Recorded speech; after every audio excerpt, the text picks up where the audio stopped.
tous et bienvenue dans un tout nouvel épisode du podcast Les Sciences de la Vie. Je suis très contente de pouvoir vous retrouver aujourd'hui pour un tout nouvel épisode. Aujourd'hui, on va parler du syndrome du jumeau perdu. C'est un sujet que vous m'avez énormément demandé en commentaire et j'avais vraiment envie de pouvoir vous proposer un épisode, notamment parce que c'est quelque chose aussi que j'ai moi-même exploré à travers mon histoire et que je trouve particulièrement important et intéressant à comprendre. Dans cet épisode, on va voir ensemble ce que c'est le syndrome du jumeau perdu, comment il peut potentiellement se manifester dans notre vie à travers certains fonctionnements, et je vous partagerai également mon expérience personnelle, le travail que j'ai pu faire autour de cette histoire, ainsi que quelques pistes à explorer si vous vous reconnaissez dans ce sujet. Donc si ça vous intéresse, je vous laisse avec la suite de l'épisode. Je m'appelle Candice, je suis psychopraticienne et à travers mes accompagnements, j'aide à libérer les blocages émotionnels, à réconcilier le corps, le cœur et l'esprit et à retrouver une vie plus alignée. Si cet épisode t'a plu, n'hésite pas à le partager à quelqu'un de ton entourage qui pourra en avoir besoin. Et si tu veux soutenir le podcast Les Sens de la Vie, tu peux aussi laisser une jolie note ou un commentaire. Ça m'aide énormément et ça permet au podcast de toucher encore plus de personnes. Comme je vous le disais, j'ai eu envie de vous proposer cet épisode aujourd'hui parce que c'est quelque chose qui me touche personnellement.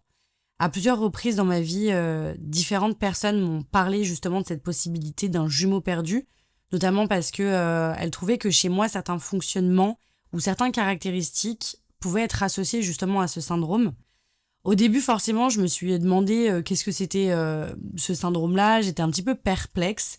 Je me demandais comment on pouvait avoir été deux au début d'une grossesse sans forcément le savoir, puisque quand j'en parlais à ma maman, elle me disait que non, elle avait pas eu une grossesse gémellaire. Donc à vrai dire, j'étais un peu perplexe par rapport à ce syndrome, mais j'ai voulu m'y intéresser parce que je trouvais ça assez dingue que plusieurs personnes qui ne se connaissent pas en fait m'évoquent ce syndrome-là. Et donc aujourd'hui, j'aimerais justement vous expliquer ce que c'est le phénomène du jumeau perdu, quelles sont les caractéristiques qui lui sont parfois associées, pourquoi certaines personnes peuvent justement se reconnaître énormément là-dedans. Mais aussi, vous raconter mon histoire personnelle, notamment à travers aussi des constellations familiales. Ça va faire un petit peu écho à l'épisode que je vous ai proposé la semaine dernière sur le transgénérationnel. Et à la fin de cet épisode, je vous partagerai également quelques pistes symboliques que j'ai moi-même expérimentées en lien avec ce syndrome. Alors avant de vous parler des caractéristiques et de mon expérience, je pense que c'est important que je vous explique vraiment déjà de quoi on parle. Parce que sinon, tout ce que je vais vous raconter, je pense que ça va pas vraiment avoir de sens. Quand on parle de jumeaux perdus, l'idée de départ est assez simple. On va parler d'une grossesse qui peut commencer avec 2 embryons, donc comme une grossesse gémellaire, et au cours des premières semaines ou des premiers mois de grossesse, l'un des 2 embryons va arrêter de se développer. D'un point de vue médical, ça existe réellement et ça porte même un nom, c'est le syndrome du jumeau évanescent, on l'appelle aussi le Vanishing Twin Syndrome. Donc ça, c'est pas une croyance ou quelque chose qui vient de constellation familiale. C'est vraiment un phénomène qui est observé et documenté médicalement. Et d'ailleurs, ce qui m'avait particulièrement surprise quand j'avais fait justement ces recherches, c'est qu'on estime aujourd'hui que ce phénomène pourrait concerner environ 15 à 35% des grossesses gémellaires. Donc voilà, c'est pas quelque chose quand même d'exceptionnel, c'est quelque chose qui a quand même un gros pourcentage. Et surtout aussi, ce qui est important, en tout cas moi, ça a été important dans mon histoire, c'est que la perte peut arriver tellement tôt dans la grossesse que parfois la mère, les médecins ne le sauront jamais parce que justement c'est tellement arrivé tôt, parfois même avant même la première échographie, qu'on n'est pas au courant qu'on a eu une grossesse gémellaire. Je trouve ça assez important de pouvoir le mentionner parce que parfois on ne sait pas forcément qu'on a été enceinte de jumeaux parce que ça s'est passé très tôt, avant même la première échographie. En tout cas, peut-être potentiellement que dans mon cas, c'est ce qui s'est passé. Encore une fois, il n'y a pas de preuve tangible de ce que je dis parce que c'est des recherches, on se base sur des recherches, mais on n'a pas forcément la certitude que dans le ventre de ma maman, on était 2. Voilà, je trouvais que de vous préciser ça, c'était assez important parce que parfois, on peut se reconnaître dans certains aspects de ce syndrome sans avoir la certitude d'avoir perdu un jumeau, tout simplement parce que cette perte peut avoir eu lieu très tôt, avant même qu'on puisse en avoir connaissance. Maintenant, je vais vous expliquer pourquoi on parle du syndrome du jumeau perdu, parce que là, on arrive justement à la partie qui est un petit peu plus différente. Le phénomène biologique dont je viens de vous parler est documenté médicalement, mais ensuite, certains auteurs et certains thérapeutes se sont demandé si commencer sa vie à deux, puis perdre ce jumeau très précocement, pouvait laisser une trace émotionnelle chez celui qui reste. C'est notamment quelque chose qui a beaucoup été développé par Alfred et Bettina Osterman, qui ont écrit sur le syndrome du jumeau perdu et travaillé notamment avec les constellations familiales. Et c'est là qu'on va retrouver tout un ensemble de ressentis, de comportements ou encore de difficultés qui pourraient, selon cette approche, être reliées à cette perte très précoce. Je veux vraiment faire attention à la manière dont je vous le présente. Je suis pas du tout en train de vous dire que si vous avez peur d'être abandonné ou si vous n'aimez pas être seul, ça veut dire que vous avez forcément eu un jumeau. Pas du tout. Ces choses-là peuvent avoir énormément d'autres origines, que ce soit notre enfance, nos attachements, des séparations qu'on a peut-être vécues, des traumatismes ou tout simplement notre histoire familiale. C'est surtout qu'aujourd'hui, on n'a pas de preuves scientifiques qui vont permettre de nous dire qu'avec ces caractéristiques, on a potentiellement perdu un jumeau pendant la grossesse. Moi, je le vois plutôt comme une piste supplémentaire à explorer. Et personnellement, c'est vraiment comme ça que je l'ai vécu pour ma part. Je ne veux pas du tout dire aujourd'hui que j'ai eu un jumeau et que j'en suis certaine. J'en sais absolument rien. Mais quand on m'a parlé plusieurs fois de syndrome, que j'ai commencé justement à regarder certaines caractéristiques et ensuite à avoir vécu certaines choses en constellation, je me suis dit que peut-être qu'il y avait quand même quelque chose d'assez intéressant à les regarder.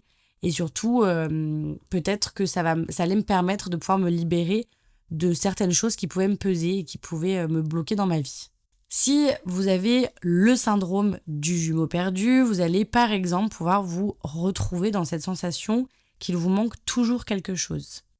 C'est assez difficile à expliquer parce que parfois, objectivement, tout va bien. On peut avoir des amis, une famille, être en couple, être entouré, mais il y a quand même ce vide à l'intérieur. Comme si quelque chose n'était jamais complètement rempli et qu'il nous manquait vraiment quelque chose. Ça peut être aussi le fait d'avoir beaucoup de mal avec la solitude.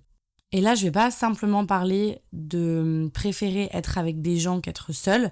Ça peut vraiment être le fait que lorsqu'on se retrouve seul, lorsque vous allez vous retrouver seul, quelque chose va devenir vraiment inconfortable. Ça peut être le fait de devoir appeler quelqu'un, d'envoyer un message, d'avoir ce besoin d'une présence autour de soi, comme si être seul venait réveiller quelque chose. Et forcément, ça peut aussi se retrouver énormément dans les relations amoureuses. Par exemple, ça peut être le fait d'avoir tendance à rechercher beaucoup la fusion avec l'autre. Quand vous aimez quelqu'un, vous avez envie d'être avec cette personne, de partager énormément de choses, de ressentir sa présence. Peut-être que des fois, ça peut jouer dans le contact physique, le fait d'avoir besoin vraiment d'être très très proche d'elle. Et dès qu'il va y avoir de la distance, à ce moment-là, ça peut être très difficile pour vous. Que ce soit une distance physique, que ce soit une distance émotionnelle. Donc là, voilà, il peut y avoir aussi les attachements qui vont venir jouer un rôle, par exemple les attachements anxieux qui vont souvent être reliés à des personnes qui peuvent avoir justement ce syndrome du jumeau perdu. Ça peut être justement quand l'autre va sortir sans vous, va moins vous répondre, va avoir besoin de son espace, et même si rationnellement vous savez qu'il va rien se passer de grave, émotionnellement ça peut vraiment venir toucher quelque chose de beaucoup plus profond, de beaucoup plus fort. Et derrière ça, il peut y avoir justement aussi une peur assez importante de l'abandon ou de la séparation. Parfois même, une séparation peut vous faire vivre quelque chose de complètement disproportionné par rapport à la relation. En tout cas, moi, par exemple, ça a été quelque chose qui s'est produit dans mes relations. Ça peut être le fait de se dire pourquoi on souffre tant, pourquoi on a l'impression qu'on va jamais réussir à s'en remettre. Et dans cette approche du jumeau perdu, justement, l'idée serait que certaines séparations pourraient venir faire écho symboliquement à cette première séparation vécue très tôt. Il peut y avoir aussi cette sensation assez particulière d'être à la recherche de quelqu'un, comme si on attendait de rencontrer la bonne personne qui va enfin nous faire nous sentir complets. Ça peut parfois nous emmener à beaucoup attendre dans nos relations. On va rencontrer quelqu'un, ressentir une connexion assez forte et on peut justement rapidement avoir cette impression que c'est lui, que c'est elle qu'on a enfin trouvé quelqu'un qui va vraiment nous comprendre, qui va vraiment nous combler. Et puis avec cette personne, au bout d'un moment, le vide peut revenir. Parce que finalement, si ce manque existe à l'intérieur de nous, aucune personne extérieure ne pourra complètement venir le remplir. On peut aussi ressentir une forme de nostalgie ou de mélancolie sans forcément savoir pourquoi. Parfois tout va bien et pourtant il y a cette tristesse. Il y a vraiment ce sentiment de manque, cette impression qu'il y a quelque chose qu'on a perdu sans réussir à savoir quoi. Et ça peut vraiment amener à vivre des émotions qui sont extrêmement fortes et surtout qu'on n'arrive pas vraiment à comprendre. Ce qu'on peut retrouver aussi, c'est le sentiment de culpabilité et la difficulté à prendre sa place. Par exemple, avoir du mal à faire passer ses besoins en premier, te sentir coupable lorsque tu es heureux ou heureuse, ou lorsque tu vas réussir, tu vas avoir l'impression qu'il faut toujours faire quelque chose pour mériter ta place. Et il peut aussi y avoir un paradoxe assez intéressant dans les relations, c'est qu'on peut avoir énormément besoin de l'autre et en même temps avoir très peur de s'attacher. Parce que finalement, plus quelqu'un devient important pour nous, plus cette personne peut aussi nous faire souffrir si elle part. Donc parfois, on peut vivre dans cette contradiction-là de se dire « reste avec moi, j'ai besoin de toi », mais en même temps, j'ai peur de te laisser devenir trop important pour moi parce que je pourrais te perdre. Je pense qu'aussi, la dépendance affective peut être un des caractéristiques du syndrome du jumeau perdu. Je pense que quand on a potentiellement ce syndrome, on peut être émotionnellement, on peut avoir énormément peur de perdre l'autre, de la séparation, de l'abandon, et avoir justement tendance à énormément s'accrocher dans nos relations. Et parfois, justement, c'est des choses qui nous font souffrir et on souffre plus à s'accrocher à l'autre dans certains cas parce que justement, on a tellement peur de le perdre qu'on va même plus être dans l'indépendance de la relation, mais plutôt dans la peur en permanence de la perte. Maintenant que je vous ai parlé de toutes ces caractéristiques, j'avais envie de vous raconter un petit peu plus pourquoi moi je me suis intéressée à ce syndrome-là. En fait, tout a commencé lorsque je suis allée voir une thérapeute il y a quelques années. Pendant la séance, elle m'a posé énormément de questions sur ce que je vivais, sur mes relations, sur mes ressentis, sur ma difficulté avec la solitude, sur les séparations, parce que j'allais justement la voir pour pouvoir travailler sur tout ça.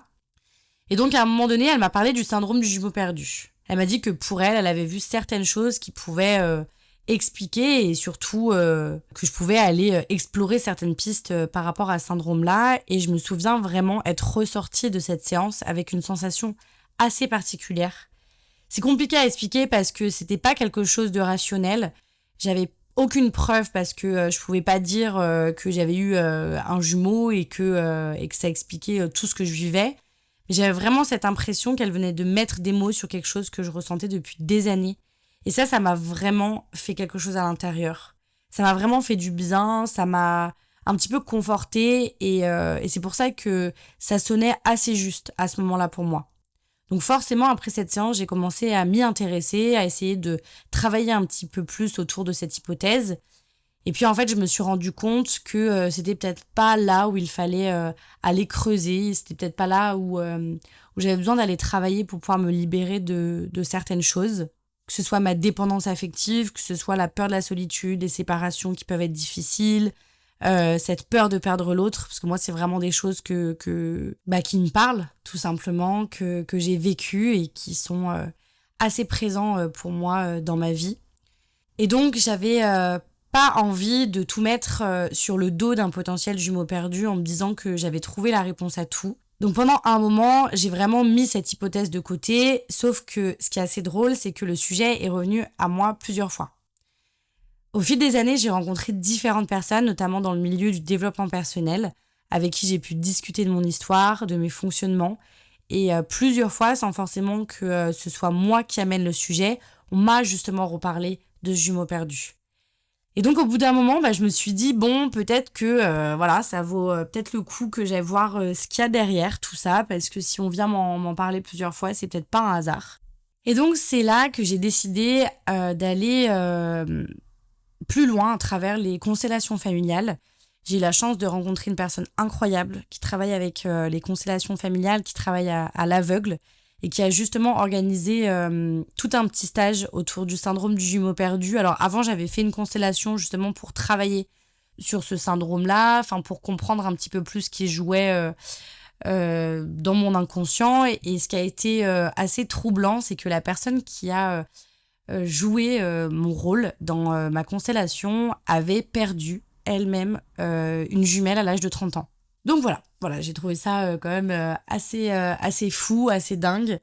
Et dans un sens, c'est quand même venu un petit peu plus confirmer ce que je pensais, en sachant que ces constellations-là se font vraiment à l'aveugle. C'est-à-dire que les personnes qui vont jouer les rôles de notre constellation ne savent pas du tout qui elles vont représenter. Si vous connaissez pas les constellations familiales, je vous invite à aller regarder une série sur Netflix qui est sortie, ça s'appelle Les Chemins de l'Olivier. Alors, c'est un petit peu différent, c'est un petit peu plus scénarisé, mais en tout cas, on comprend bien ce que c'est les constellations familiales. Voilà, donc je vous invite vraiment à aller regarder cette série parce qu'elle elle va vous permettre de comprendre un peu plus ce que je suis en train de dire. Et donc, comme je vous le disais, après avoir fait cette constellation familiale, j'ai décidé d'aller un peu plus loin. Et j'ai eu la chance de pouvoir travailler avec la personne des constellations autour du syndrome du jumeau perdu, avec différents ateliers, différentes expériences, notamment autour de rituels. Et il y a beaucoup de choses que j'ai vraiment trouvé libérateurs, intéressants, et que j'avais envie de pouvoir justement vous partager aujourd'hui. Je pense que le plus important, c'est pas, on n'a pas besoin d'être certain d'avoir perdu un jumeau pour faire certains rituels. Je pense que ça peut vraiment être libérateur. Parce que même si c'est peut-être pas forcément un jumeau, ça peut être quelque chose qu'on a pu vivre dans notre vie. Et peut-être que grâce à ce rituel, on peut peut-être tourner la page et décider de vivre autrement. Prenez ce qui résonne, laissez le reste, laissez voir si ça vient faire émerger des choses chez vous. L'objectif du petit rituel que je vais vous conseiller, c'est vraiment de pouvoir vous aider à vous libérer de certaines choses, à peut-être poser des mots sur ce que vous vivez. Et voilà, c'est vraiment le plus important. La première chose que vous pouvez faire, et je trouve que c'est vraiment très fort symboliquement, c'est d'écrire une lettre à ce potentiel jumeau ou cette potentielle jumelle. Et de commencer par justement essayer de vous connecter simplement à ce que vous ressentez. Est-ce que spontanément vous l'imaginez comme par exemple un garçon, une fille? Est-ce qu'il y a un prénom qui vous vient? Est-ce qu'il y a une image, une sensation? Il n'y a pas vraiment besoin de chercher quelque chose de logique ou de demander si c'est vrai. Vous pouvez simplement vous écouter et ensuite écrire tout ce qui vient à vous. Voilà, de lui dire absolument tout ce que vous avez besoin de lui dire. Ça peut être de lui dire ce manque que vous ressentez depuis toujours, de votre peur d'être seul, de cette impression de chercher quelqu'un, de cette difficulté avec vos relations, avec les séparations, de ce besoin peut-être de fusion. C'est vraiment de laisser tout ce qui a besoin de sortir, tout ce qui a besoin d'être écrit. Et surtout, vous pouvez lui dire que maintenant, vous vous autorisez à vivre votre propre vie. Que vous pouvez symboliquement garder ce lien, garder une place pour lui ou pour elle, mais que vous n'avez plus besoin de passer votre vie à la rechercher à travers d'autres personnes. Et je trouve que cette partie-là, elle est vraiment importante parce que le but, c'est pas de rejeter ce jumeau ou de le faire, de faire comme s'il n'avait jamais existé, mais c'est plutôt de se dire qu'on lui donne de la place et que maintenant, on peut aussi prendre la nôtre. Parce que parfois, il peut y avoir énormément de culpabilité lorsque on a ce syndrome du jumeau perdu, parce qu'on peut porter énormément de culpabilité du fait d'être le jumeau qui est resté et d'avoir justement eu la place de celui qui est là. Et c'est pour ça qu'on peut avoir beaucoup de mal à vivre sans les autres et à prendre sa place. Donc ça peut vraiment être quelque chose qui peut vous aider de l'écrire, de poser des mots et de tout simplement venir prendre la place que vous méritez de prendre. Ce que vous pouvez aussi utiliser, c'est l'exercice symbolique des bonhommes allumettes. Je ne sais pas si vous connaissez pas, vous pouvez taper bonhomme allumette. Et en fait, c'est 2 petits bonhommes que vous pouvez soit imprimer, soit dessiner. Vous avez plein de tutoriels sur Internet. Je vous invite vraiment à les regarder parce que ça peut vraiment vous servir pour briser, pour casser, entre guillemets, certains liens qui peuvent être assez toxiques. L'objectif, c'est pas d'effacer cette personne ou de nier le lien, encore une fois. C'est plutôt de représenter le fait que vous vous libérez de ce qui, symboliquement, peut encore vous maintenir dans cette recherche ou dans cette dépendance-là.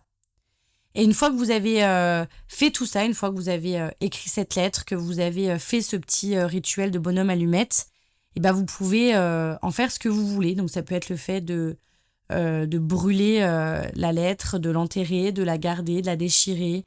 Voilà, de vraiment, il n'y a pas de bonne ou de mauvaise manière de faire. C'est vraiment vous avec ce que vous avez besoin de faire de cette lettre-là ou de ces petits bonhommes. C'est surtout de vous demander qu'est-ce qui a du sens pour vous et de faire ce qui a du sens.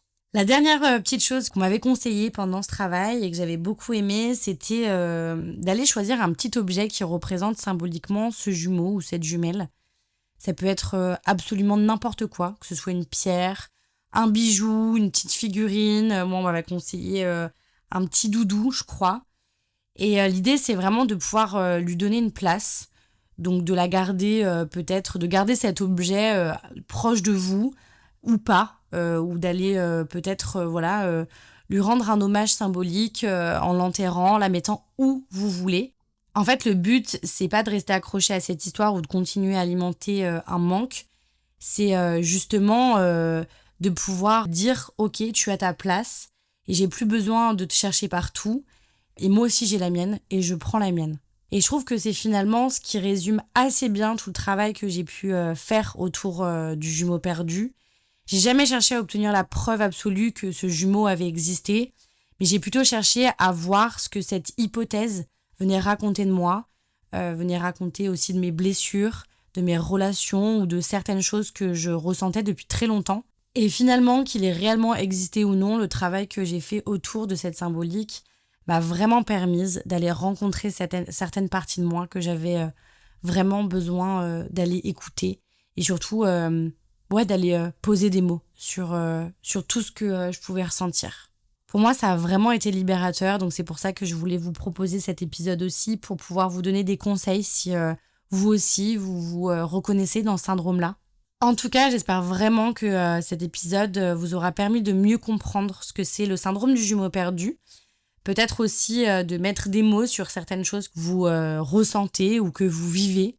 Ce que j'ai surtout envie que vous reteniez, c'est qu'on n'a pas forcément besoin d'avoir toutes les réponses pour aller explorer quelque chose qui résonne en nous. Personnellement, aujourd'hui, je peux pas vous dire avec certitude que j'ai eu un jumeau ou une jumelle. Peut-être que oui, peut-être que non. Mais ce que je sais, c'est que lorsque cette hypothèse est arrivée dans ma vie, elle est vraiment venue toucher quelque chose de très profond chez moi. Et le travail que j'ai fait autour m'a vraiment permis de mieux comprendre certaines choses et surtout de continuer à avancer dessus. Et je pense que c'est ce qui est finalement le plus important. C'est pas de chercher à tout expliquer par le syndrome du jumeau perdu, plutôt de se demander qu'est-ce que ça vient réveiller chez soi et qu'est-ce qu'on a envie, qu'est-ce qu'on a besoin de travailler aujourd'hui pour pouvoir se sentir un peu plus libre. Voilà, si cet épisode vous a parlé, je serais vraiment curieuse d'avoir vos retours. Dites-moi en commentaire si vous connaissiez déjà le syndrome du jumeau perdu, si vous vous êtes reconnu dans certaines choses dont j'ai parlé, ou même si vous avez déjà vécu une expérience autour de ce sujet. Je serais vraiment curieuse de vous lire. Et comme toujours, si vous avez envie que je parle d'un sujet en particulier dans un prochain épisode, n'hésitez pas non plus à me le proposer également en commentaire. D'ailleurs, grâce à l'une de vos demandes que cet épisode existe aujourd'hui. Prenez soin de vous et je vous dis à la semaine prochaine pour un tout nouvel épisode.